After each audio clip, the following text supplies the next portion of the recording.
You're listening to the Future Tech Podcast with Richard Jacobs. Future technologies such as artificial intelligence, stem cells, 3D printing, gene editing, Bitcoin, blockchain, the microbiome, quantum computing, virtual reality, and exploring space are much closer than you might think. In fact, many early versions of these technologies are in play right now, and the companies that are using these technologies are the focus of this podcast. My goal for you, the listener, is to learn from these podcasts. You may very well learn something that may change the course of your life for the better, steer you towards a new career, or give you insight into addressing a thorny medical problem. Remember, this podcast and its content is informational in nature only. No medical, tax, legal, financial, or psychological advice is being given. If you've enjoyed the podcast, please listen, subscribe, like, and tell your friends about it. Thank you.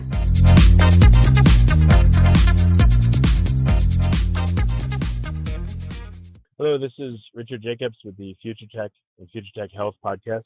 I have Hannah Crum. She's known as the Kombucha Mama, and she's also an author. Her website is kombuchacamp.com, and we have two K's in there, K for kombucha and K for camp. So Hannah, thanks for coming. Thanks for having me, Richard. Yeah, tell me, I'm sure that people have, seen kombucha in the store and probably tried it. And how did you get involved with kombucha? How did you become the Kombucha Mama? Well, I call it Kombucha Kismet because I feel like kombucha found me. I was visiting a friend from college. He'd moved to San Francisco. And when we got a tour of his apartment, lo and behold, he was brewing kombucha. I'd never heard of it. I didn't try it at the time. But when I returned to Los Angeles, it was in all of the Whole Foods. And so I tried a bottle. And for me, it was instant affinity. A lot of people make like sort of a sour face or find the flavor a little intense or unpalatable, but I was the girl who used to sneak pickle juice out of the pickle jar. So for me, it really resonated. And at the time, I wasn't really eating a wonderful diet. I was still sad, standard American diet with a lot of processed foods. So having a food that had living organisms, enzymes, and just made me feel alive was a transformation. That's great. Yeah, my wife made kombucha like once or twice, and she's kind of scared of the SCOBY, the creature that forms on the top of it. She was like, she was unsure whether to drink it or not. She tried it and it was good, but she was like freaked out by the SCOBY on it. Yeah, a lot of people are because they're just unfamiliar with it, right? Back in the olden days, people would make vinegar and all kinds of things. And in fact, our culture is very similar to a vinegar plant or vinegar mother. They both are derived from Acetobacter. Kombucha often has gluconacetobacter, which is an important distinction because it also creates these other acids that support a healthy liver, such as gluconic and glucuronic acid. And so I think we're not familiar and we're afraid. And there's a lot of fear around kombucha, I think, because it isn't something that's been around in the mainstream for so long. But as you know, that's our whole purpose, is to help people get familiar with it and to understand that it means no harm. It's here to provide a world of good. Yeah. So how do you explain kombucha to someone that, maybe has seen it, maybe tasted it, but they want to know more, like either brew their own or just learn more about it? What are some of like the big initial facts you'll tell them about it? Sure. Well, the first thing we start with is it's fermented tea. So you're starting with one of the healthiest plants on the planet, one of the most popular beverages in the world, tea. We're then adding sugar to it to provide some nutrients for the organisms. And then we float that SCOBY in there. It takes a little bit of time, but it converts it into these healthy acids. And the cool thing, as you mentioned, is then it reproduces. And so it's literally a lifetime supply once you have one culture.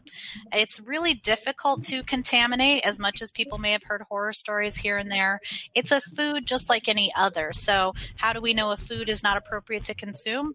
It gets mold. What does mold look like? Well, like any other type of food mold you've ever seen. And so again, it's what do you do with moldy food? Typically, you just throw it away. The same is true with kombucha. And the nice thing is, because they reproduce, you can keep extras on hand for just in case and start all over with a fresh culture.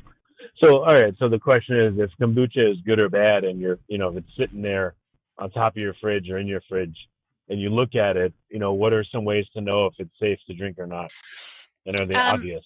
Yeah, it's just mold. And how do you know it's mold? Because sometimes the culture formation will look weird to the untrained eye. You touch it with your finger, and if it leaves a powdery residue, then there's mold. So mold can never get Oh. into the liquid. It's only ever on the surface of the culture. So it's really easy to spot and identify. And of course, if you're ever worried or not certain, take a photo, send it to customer service at kombuchacamp.com. Our team is happy to help you figure that out. We also have a really great mold gallery on our website. And of course, our book, the Big Book of Kombucha, has a whole bunch of pictures of mold too. A mold gallery. That's funny. Well, it's useful though. I mean, if you're is it hard to tell, even to the trained or untrained eye? Is it hard to tell if the kombucha is good or not? It's really straightforward. Yeah, I mean, it's just like, Okay. how do you know if a piece of cheese is moldy? I mean, it's got blue penicillin-like stuff growing on it, so it's the same type of thing. Yeah. Oh, okay. No, it's So- super simple. This is the funny thing about it is actually kombucha is really simple, but because we're unfamiliar and we're not used to it, that we sort of make all these elaborate, we just get worried about it. But the reality is it's super simple and basic. So what's the process of making kombucha? Okay, I want to make it. What do I do? What would you tell me? Sure. Well, you probably already have the ingredients and most of the supplies in your home right now: tea, sugar, a tightly woven cloth cover, a jar of some sort, or a larger container if you're doing continuous brew. The thing you might most likely don't have is the SCOBY, and that's where we can help. We are bacteria farmers, and so we can get you set up with your own culture. You might also get one from a friend if they're making it. Now, some people will try to grow one from a bottle of kombucha, and the problem with that is the way that kombucha is processed, sometimes it removes some of the elements of the kombucha. And so while that's an excellent test to know if the brand you're purchasing is a raw living product, many people have reported, and our own experiments confirm, that after a few batches of flavor just isn't there. And so it's a small investment for a lifetime supply. Grab a healthy culture and you won't regret it. But once you add the culture to the sweet tea, so let's say we're doing a gallon batch, we cover it up with that cloth cover. It does need oxygen. We want to avoid cheesecloth because the weave is too loose, and fruit flies, also known as vinegar flies, will wiggle their way in. Nobody likes to open up their jar and see a bunch of grains of rice, which are actually fruit fly larvae squirming all over their brew. So stick with that tightly woven cloth, but don't use a lid because it does need oxygen. Typically, it takes 7 to 14 days, and that just depends on how warm or cool your space is. And it also depends on how sweet or tart you like the kombucha. So we have an ideal temperature range of 75 to 85 Fahrenheit, with 80 sort of being our sweet spot. And then if we have that temperature, again, the longer it ferments, the more the sugar is converted into the acids, the more tangy it becomes. And so some people might start out on the sweeter side, but the reality is the body actually craves sour and bitter because those are the flavors of health and digestion. Again, not like every day, not like every single meal or something like that, but they actually help support a healthy body. And so oftentimes you'll find the longer you go drinking it, the more tangy you enjoy it. Okay, so 7 to 14 days. How do you know the kombucha is ready? Taste. You starting at day 7, you start tasting it? Yeah, exactly right. So you can slip a straw in there and taste it. Some people are like, oh, what about the backwash? The reality is the pH of the kombucha is so low that it prevents contamination. This is why it's one of the safest foods to make at home. In fact, all of the fermented foods, if we remember, were developed thousands of years ago because we didn't have refrigeration. And so the microbes create acids that create an inhospitable environment to mold and things like that. So really it's only vulnerable to mold at the very beginning of the process before it's been able to acidify completely. And that's why we don't just want the SCOBY, we also need some starter liquid. So starter liquid is simply fermented kombucha tea. So it's already fermented. You throw it in there, and that helps to drop the pH quickly and prevent mold from growing in the first place. But if we don't have a warm enough temperature and it doesn't acidify quickly enough, that's where we can also sometimes see more mold in the winter and times like that if we're not keeping it in that ideal temperature range. Oh, so just like all bacteria, the warmer it is to a certain extent, the faster the acidification will happen. Yeah, actually, it's the yeast that are temperature sensitive. So if you've ever baked bread or used commercial yeast, it says to use lukewarm water. And that's because, well, humans are related to yeast, but no, they just like that more temperate temperature. The bacteria actually can withstand a bit more extreme temperatures, but we're a symbiosis, so we also need to be conscientious of the yeast. And so the warmer it is, the faster it will ferment because the yeasts are at a higher temperature. Oh, well, what's the temperature range for kombuchas? Like, what's the sweet spot? 80 degrees Fahrenheit is our sweet spot. It can withstand up to 108 degrees for a short period of time, but anything hotter than that and for a long time is likely going to cause the organisms to start to die off. So again, that 75 to 85 with 80 being our sweet spot. All right, so if you're tasting it, what will it taste like if it's not ready? And what will it taste like if it's ready? And then what will it taste like if it's over ready? Great question. So what it'll taste like if it's not quite ready enough is a little too sweet. If you taste it early enough in the process, you'll be like, oh, it's sort of watery. I'm not really getting a full flavor. And that's because not enough of it has been converted through that fermentation process. When it's just right, it's going to have a sweet sour balance. So you might taste it initially and it's got some tang, but then you also have that residual sweetness coming up on the back end. So it's pleasantly that way, sort of like a delicious Sour Patch Kid, but not with all the extra sugar added. If it's too fermented, it's just going to be sour. It's going to have a real pungent vinegar-like flavor to it.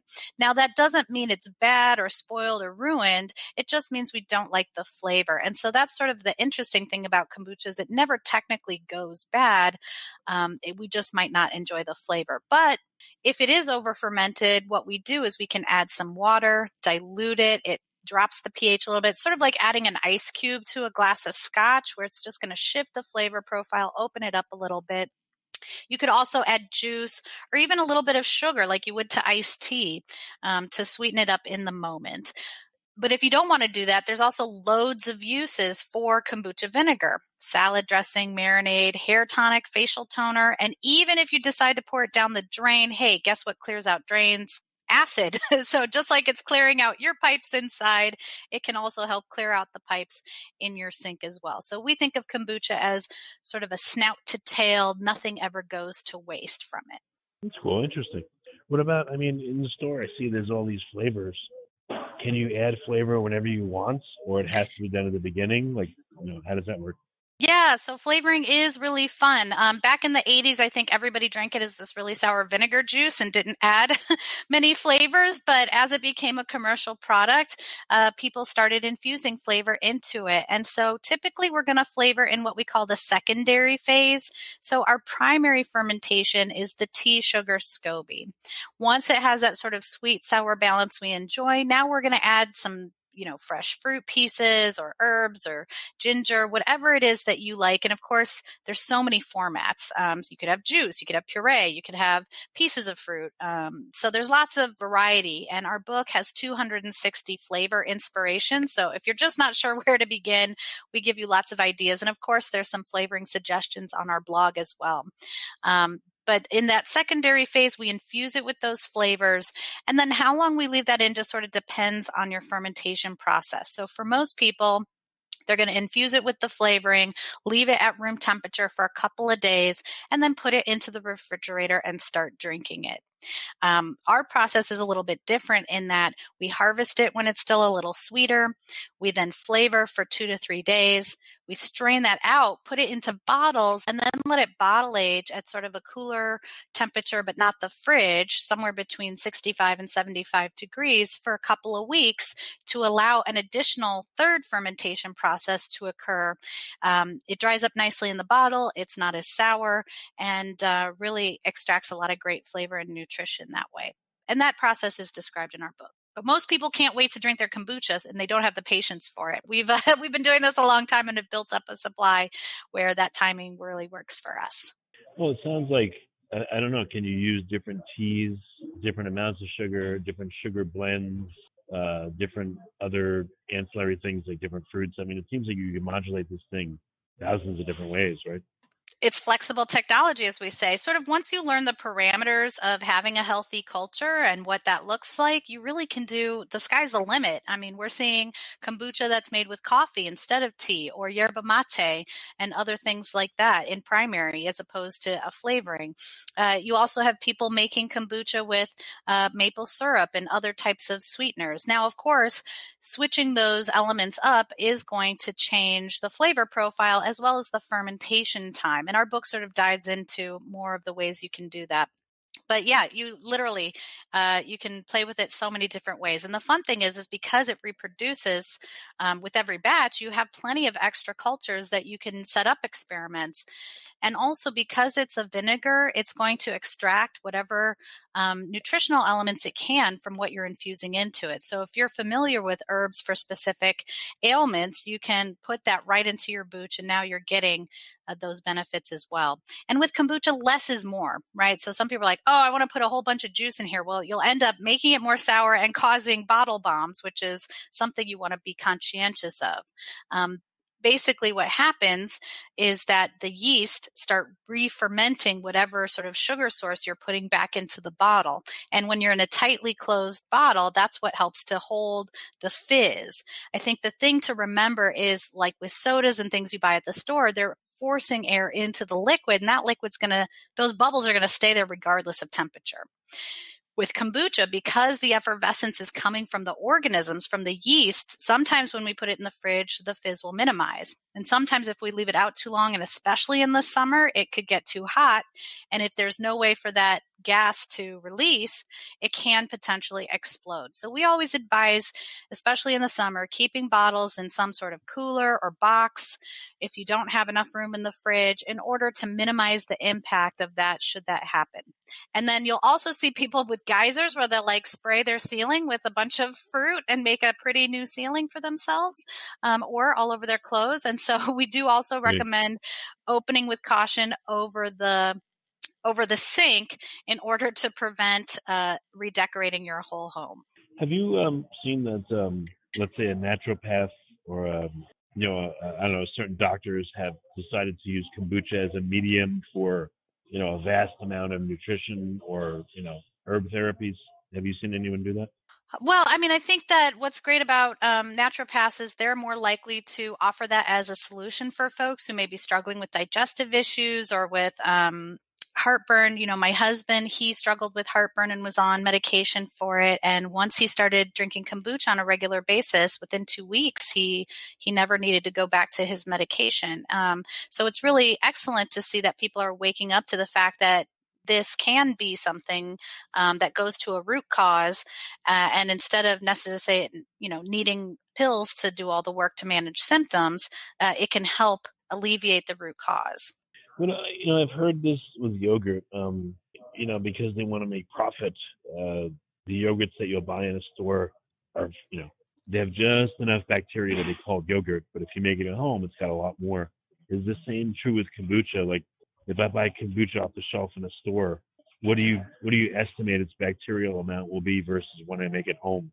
And is the stuff at home better for that reason? Well, that's an excellent point. I think what it is the definition of yogurt was limited to a couple different strains, whereas when you are making yogurt in a traditional process, your culture is more likely to have several strains as opposed to 2 or 3.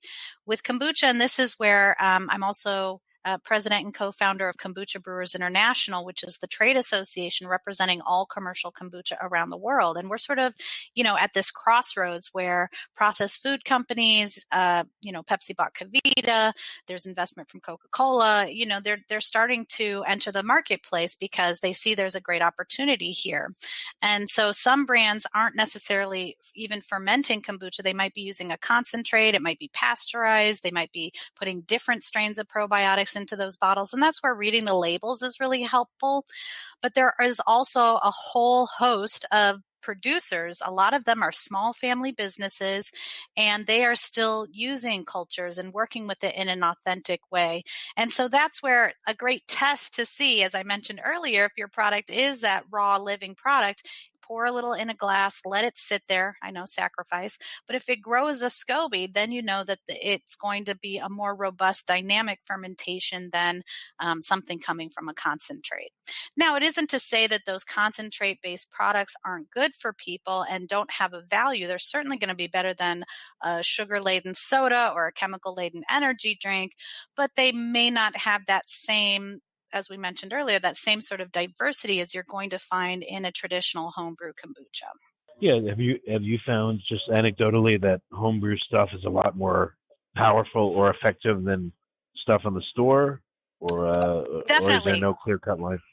Well, because people will talk about, oh, when I bought kombucha at the store, I had one result, and now I drink my homebrew, and just a little bit sends me to the bathroom. So I think that definitely the body adjusts to different amounts and strengths. And when you're making it at home, you have more control over how sweet or tangy it is, which is great because you personalize it to your specific needs. You also then control how fresh it is, right? How long has it been sitting in a store? Has it been shipped across a country or around the world, right? So that's where you get the most granular control. But of course, we can't make everything all the time. And that's where, we highly recommend, yes, try the commercial brands at the grocery store. There's some really great ones there, but also go to your farmer's market, find what's local, make friends with your local kombucheros, and try their products and see if that doesn't even have a different profile than what you find at the grocery store.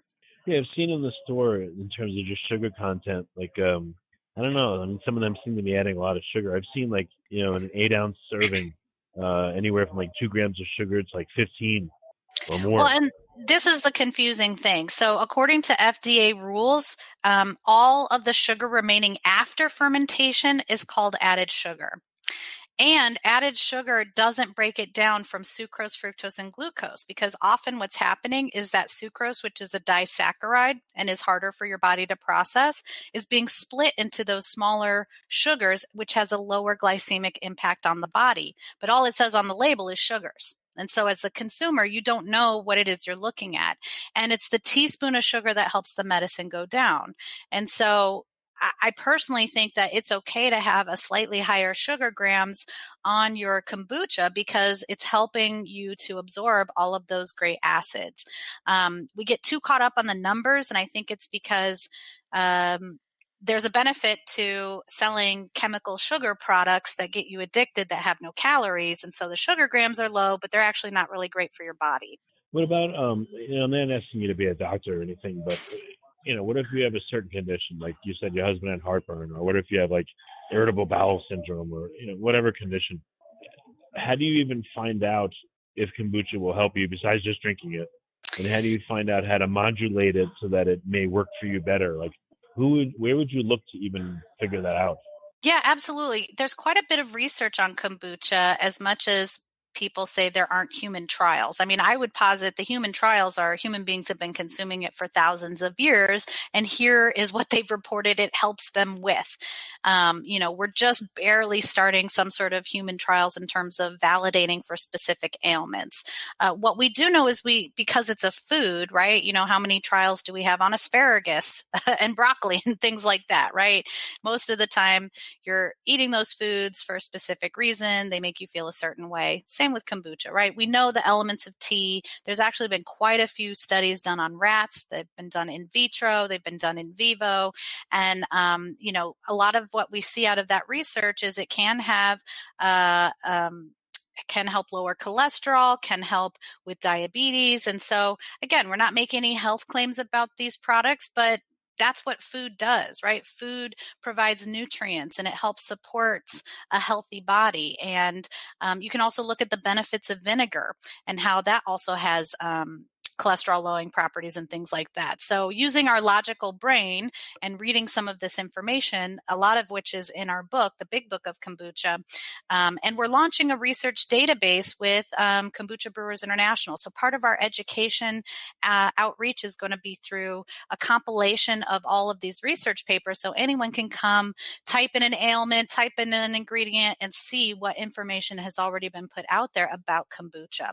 But to your earlier point, working with the naturopath, working with doctors who sort of understand fermented foods, because sometimes people have ailments where fermented foods actually make it worse. Like there's certain types of gut dysbiosis where fermented foods, as healthy as they are and as wonderful as they are, just aren't appropriate at that stage. More healing needs to happen before you can start incorporating those into your body. So as much as we always say, get a wide variety of fermented foods in your diet, if for whatever reason you're consuming them and you don't feel good, they make you feel worse, then you want to reach out to someone who has experience with them and just sort of, understand, do you have a histamine allergy? Is there something else going on? Just to make sure that you're not exacerbating it with a quote unquote healthy food. Okay. When I looked on Amazon while we were talking, so I see your book has 933 5-star reviews. So that's great. I mean, that's pretty high for a book on kombucha. So. Well, they call it the Bible. And really, we poured a decade's worth of information, study, research, and love into that book to make it as accessible as possible to people. And, not to toot my own horn too loudly, but we can't help but feel good that we're helping consumers get access to really great products. We're also helping small family businesses get off the ground and really creating an economic opportunity for people who don't necessarily want to be stuck in a corporate situation. They want to help their community. The story of most of these brands is they had a health challenge. Kombucha helped, and that inspired them to want to bring it to their community. And so it's really exciting to see this industry grow. And a lot of people liken it to craft beer 30 years ago. And now it's, how do we keep this momentum growing? And to be honest, I don't even think we've hit the tipping point with kombucha, which is great because it means there's a lot of opportunity for people out there. What about the SCOBY? I've heard people can cook them up. There's different recipes that you could eat the SCOBY and stuff. Any experience there? Oh, yeah, absolutely. Our book has some of those recipes too. So we call it like vegan squid. You want to braise it lightly because it can get too tough. But one of my favorite ways to eat the kombucha culture is as a fruit leather. So normally a fruit leather, you're going to mix a lot of fruit and sugar and then dehydrate it. Well, when you add the SCOBY to it, so SCOBY is insoluble fiber, which means your body doesn't digest it. However, just like psyllium husk, which is also insoluble fiber, is going to come through like a broom and sweep out any excess sugars, excess hormones. So now you're using half the amount of sugar because half of it's SCOBY. You're dehydrating at a low temperature to maintain the probiotic benefit, and it just can be really delicious. And it's a wonderful way to use your extra cultures. But animals also like chickens will fight over SCOBY pieces. And, you can also give it to plants. So again, snout to tail, there's something you can do with it. People are even using it to make clothing, and they're trying to create packaging materials out of it. So I think, again, tip of the iceberg, we don't know how far all of this kombucha and bacterial cellulose is going to go in the future. You should chop it up and sell it and call it SCOBY Snacks, I know, SCOBY Snacks, right? Exactly right. Well, and people will also call it Scooby as well. Yeah, that's what I mean, it'd be funny if you did that. It would. So if someone's interested in, do you find that people are interested in kombucha itself, or it's really the health angle what do you hear from people and why they care about kombucha, why they're interested? Yeah, so oftentimes it is from the health angle, but think about it like this. Kombucha is sort of a cross between a pet and a plant.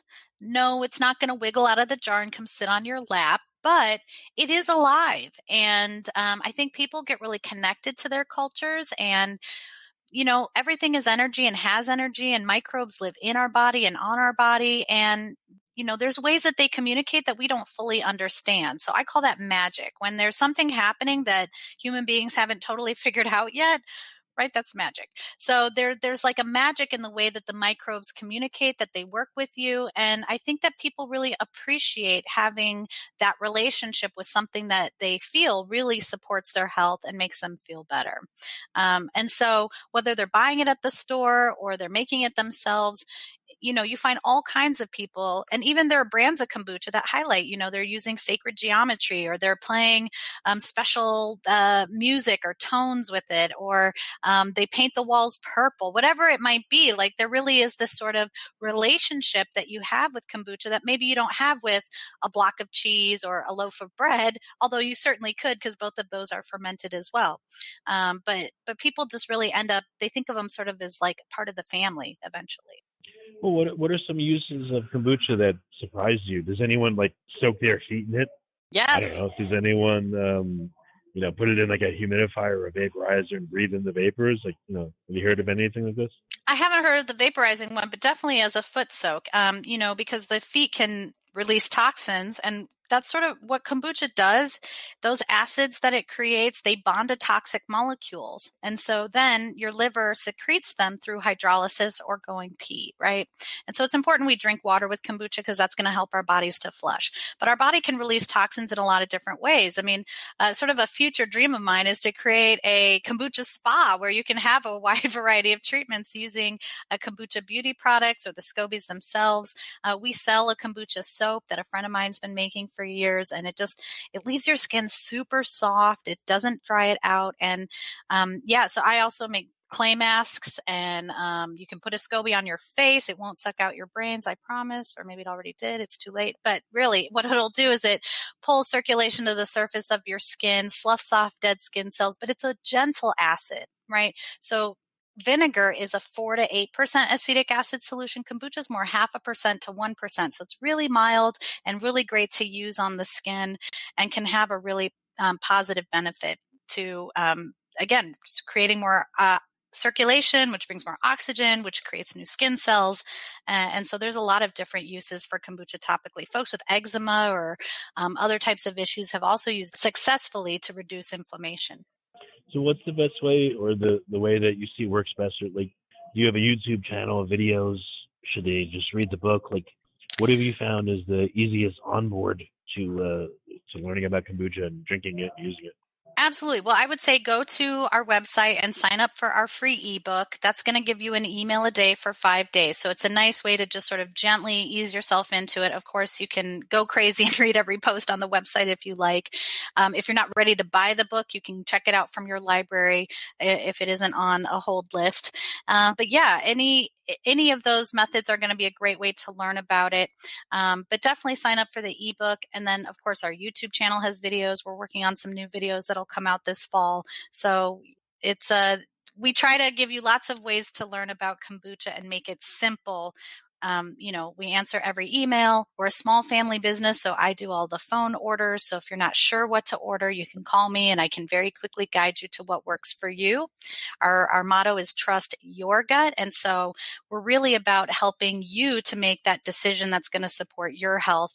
And then everything's guaranteed. So you're working with a company that's reputable, that answers its emails, that isn't going to leave you hanging, and is going to and are the top experts in the world. So we also, offer consultation. We have culture at wholesale, just sort of any aspect of brewing kombucha, we do that. And then we have 4 cultures. So we have kombucha, we have jun, which is kombucha's raw honey cousin. We also do water kefir and milk kefir, and these are all in living form. Okay. Do you ever do any live events or meetups or conferences or anything where people can see you in person and see live demos? Absolutely. So I speak at the Mother Earth News Fairs. The next one's coming up in Pennsylvania at Seven Springs this September.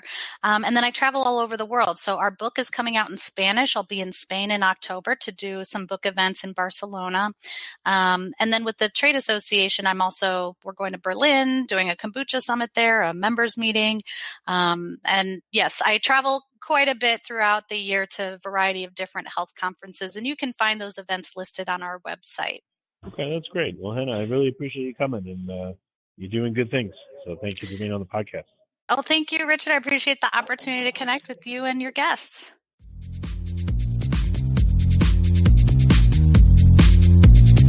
You're listening to the Future Tech Podcast with Richard Jacobs. Future technologies such as artificial intelligence, stem cells, 3D printing, gene editing, Bitcoin, blockchain, the microbiome, quantum computing, virtual reality, and exploring space are much closer than you might think. In fact, many early versions of these technologies are in play right now, and the companies that are using these technologies are the focus of this podcast. My goal for you, the listener, is to learn from these podcasts. You may very well learn something that may change the course of your life for the better, steer you towards a new career, or give you insight into addressing a thorny medical problem. Remember, this podcast and its content is informational in nature only. No medical, tax, legal, financial, or psychological advice is being given. If you've enjoyed the podcast, please listen, subscribe, like, and tell your friends about it. Thank you.